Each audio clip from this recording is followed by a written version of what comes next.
Assalamualaikum warahmatullahi wabarakatuh. Perkenalkan, saya Muhammad Jedvi Bari dari Prodi Pendidikan Teknik Otomotif. Tujuan kali ini untuk membuat video, saya ingin melengkapi tugas dari mata kuliah Administrasi Supervisi Pendidikan. Baiklah, langsung saja kita masuk. Tentang pembahasannya itu, apa itu administrasi peserta didik, proses administrasi peserta didik, jenis-jenis instrumen administrasi peserta didik, baik manual maupun elektronik, lalu peran guru dalam administrasi peserta didik. Sebelumnya di luar video yang dosen saya berikan, saya juga mengambil dari beberapa jurnal-jurnal yang telah diterbitkan oleh beberapa senior yang juga dari Universitas Negeri Padang. Baiklah, langsung saja masuk, yaitu pengertian administrasi peserta didik. Nah, ini adalah proses yang dilakukan oleh suatu personil atau kelompok dalam suatu organisasi untuk mencapai tujuan organisasi tersebut. Sedangkan peserta didik adalah murid atau siswa di dalam arti orang yang anaknya sedang berguru atau belajar sekolah. Jadi, dapat disimpulkan secara ringkas bahwa administrasi peserta didik adalah suatu proses yang dilakukan oleh kelompok atau personil dalam upaya mengelola peserta didik atau siswa untuk mencapai tujuan pendidikan. Nah, perlu digarisbawahi ini karena konteksnya peserta didik, jadi tujuannya untuk pendidikan. Nah, ada beberapa konsep dari ahli. Yang pertama ada Sucipto pada tahun 1991-1992. Nah, administrasi peserta didik adalah proses pengurusan serta layanan dalam hal-hal yang berkaitan dengan murid di suatu sekolah, mulai dari perencanaan, penerimaan murid baru, pembinaan selama murid berada di sekolah, sampai dengan murid menamatkan pendidikannya. Sedangkan menurut Suharsimi pada 2008, administrasi siswa sendiri dapat didefinisikan sebagai pencatatan siswa mulai dari proses penerimaan hingga siswa tersebut lulus dari sekolah yang disebabkan karena tamat atau sebab lainnya seperti dikeluarkan atau tinggal kelas. Nah, menurut Asnawir 2005, administrasi kesiswaan merupakan bagian dari kegiatan administrasi yang dilaksanakan di sekolah berupa usaha kerjasama yang dilakukan oleh para pendidik agar terlaksananya proses belajar mengajar yang relevan, efektif, efisien, dengan guna tercapainya tujuan pendidikan yang diharapkan. Nah, kita masuk ke proses administrasi peserta didik.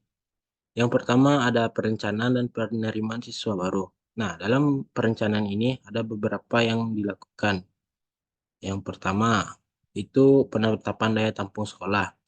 Nah, ini dapat dikasih formula atau rumusnya DYT sama dengan BB dikali MB dikurang ATK. Nah, DYT itu adalah daya tampung, BB adalah banyaknya bangku, MB adalah muatan bangku, dan ATK adalah anak tinggal kelas. Lalu, ada penetapan syarat calon siswa dengan syarat yang sudah ditetapkan biasanya oleh Depdikbud dan dijadikan pedoman bagi sekolah-sekolah. Lalu ada penetapan panitia penerimaan siswa baru. Nah, itu dari perencanaan. Nah, dalam penerimaan siswa ini ada beberapa kegiatan. Lalu, yang pertama mengadakan publikasi, mempersiapkan formulir pendaftaran, menerima atau melayani pendaftaran, melaksanakan penyaringan, dan yang terakhir pengumuman calon yang diterima. Lalu, proses administrasi yang kedua, yaitu orientasi siswa baru. Nah, beberapa yang kegiatannya adalah memperkenalkan fasilitas sekolah, memperkenalkan Civita Akademi, lalu memperkenalkan program sekolah. Lalu yang proses yang ketiga ada pengaturan disiplin dan tata tertib. Nah, yang penting dalam kegiatan inilah bagaimana tegaknya disiplin di sekolah dan siswa itu patuh akan tata tertib yang ada di sekolah. Lalu proses yang keempat ada pembinaan kesiswaan. Nah, dalam kegiatan ini dapat dilakukan melalui 4 jalur, yaitu organisasi kesiswaan, kepemimpinan, kegiatan ekstrakurikuler, dan kegiatan wawasan Wiyata Mandala. Nah, berdasarkan pendapat di atas, maka dapat disimpulkan bahwa administrasi peserta didik ada proses atau kegiatan yang dilakukan administrator, yaitu kegiatan awal tahun, yang dimana ini meliputi perencanaan, penetapan syarat-syarat peserta didik baru, pembentukan panitia, petugas penerimaan, dan penerimaan peserta didik baru.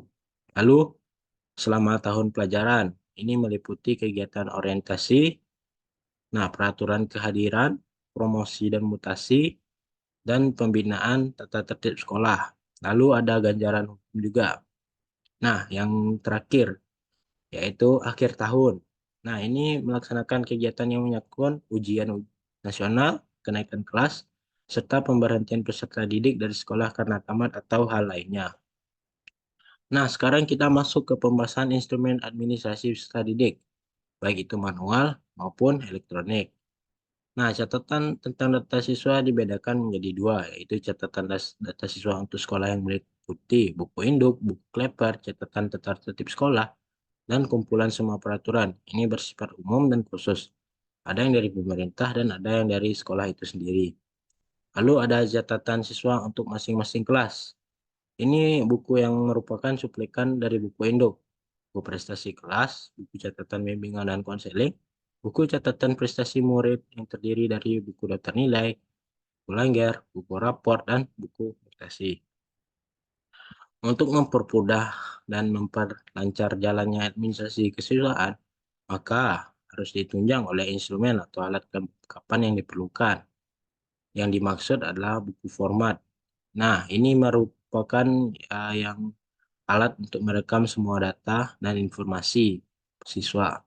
Nah, instrumen-instrumen tersebut adalah buku induk, buku kleper, buku daftar keadaan siswa, daftar hadir, dan file penyimpanan berkas siswa. Nah, selebih baiknya kalau berkas-berkas siswa ini harus diarsip dengan sekolah baik.